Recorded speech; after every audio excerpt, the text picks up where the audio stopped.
Hey friends, happy Monday. We've been at home or working in essential functions for a long time now. And I am taking some comfort in familiar things. And so today I wanted to share the beginning of an epic poem by Longfellow that my dad used to read to my brother and me when we were little. It's called the Song of Hiawatha, and there are some overtones that I think need to be addressed when we're reading works written by authors who are not part of the group about which they are writing.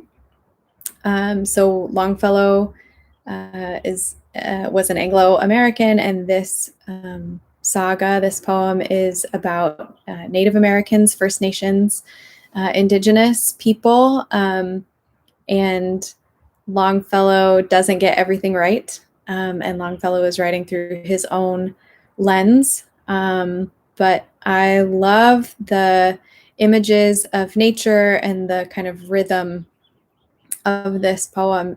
It's kind of deep inside my heart. I want to confess that I have not read it in some time. So after I read the beginning for you today, I'll go do a little research on exactly how problematic it is, and if I find evidence that encourages me to take this video down, I will do so. But I just love the nature imagery and the kind of lilt of this poem that tries to get to kind of the lilting rhythmic cadence of some of these Native people's songs and stories and the way that we speak. I want to say that my dad became familiar with this poem through his stepdad, my step-grandfather, who was Lakota.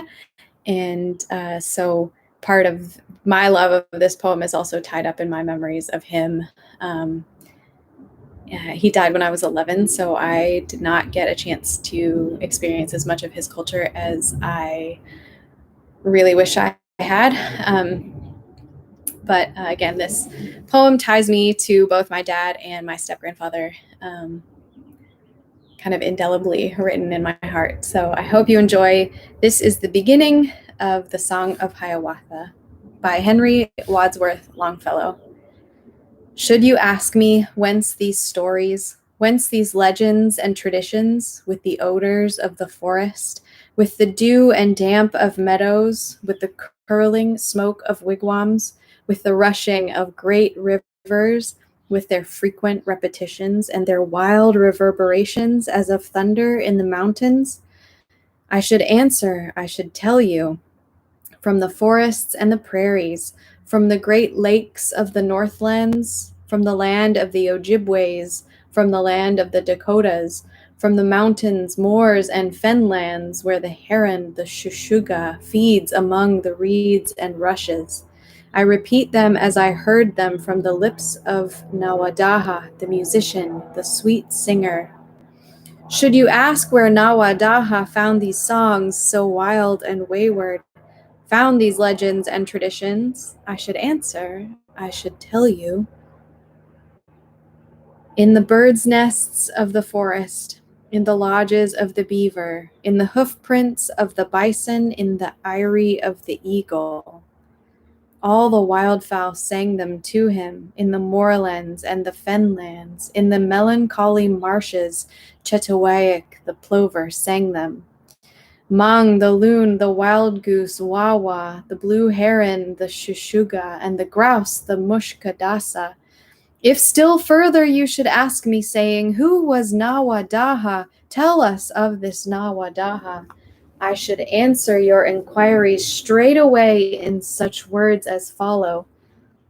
In the vale of Tawasentha, in the green and silent valley, by the pleasant watercourses dwelt the singer Nawadaha.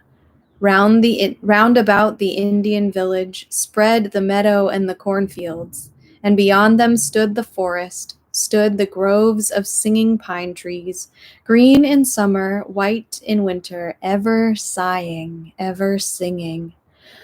And the pleasant watercourses, you could trace them through the valley, by the rushing in the springtime, by the alders in the summer, by the white fog in the autumn, by the black line in the winter. And beside them dwelt the singer in the vale of Tawasentha, in the green and silent valley.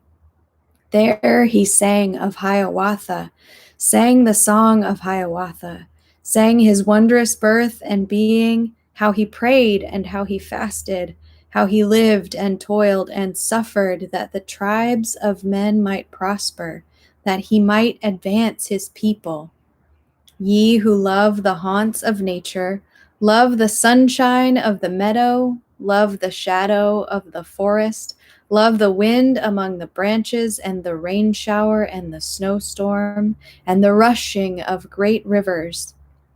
Through their palisades of pine trees and the thunder in the mountains, whose innumerable echoes flap like eagles in their eyries, listen to these wild traditions, to this song of Hiawatha.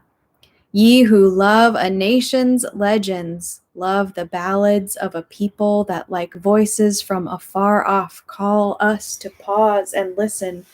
Speak in tones so plain and childlike, scarcely can the ear distinguish whether they are sung or spoken. Listen to this Indian legend, to this song of Hiawatha.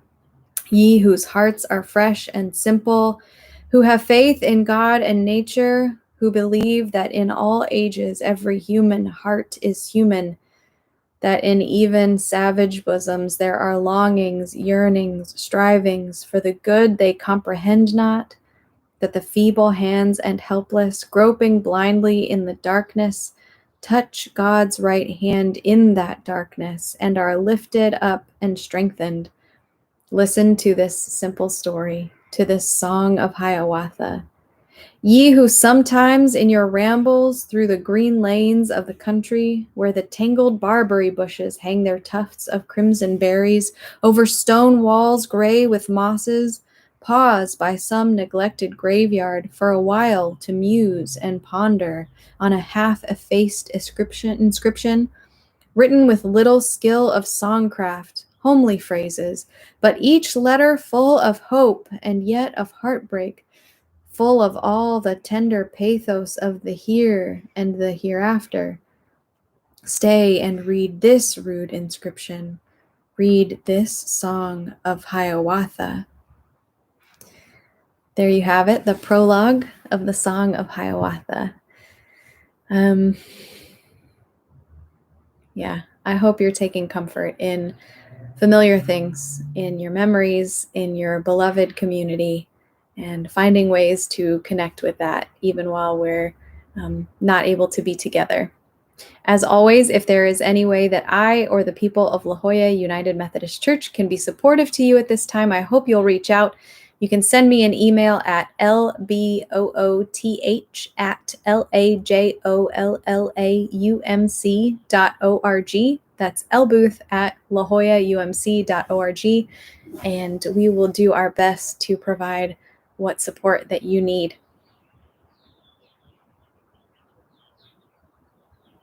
I hope you're staying well and healthy. And as always, if you're able to, stay home.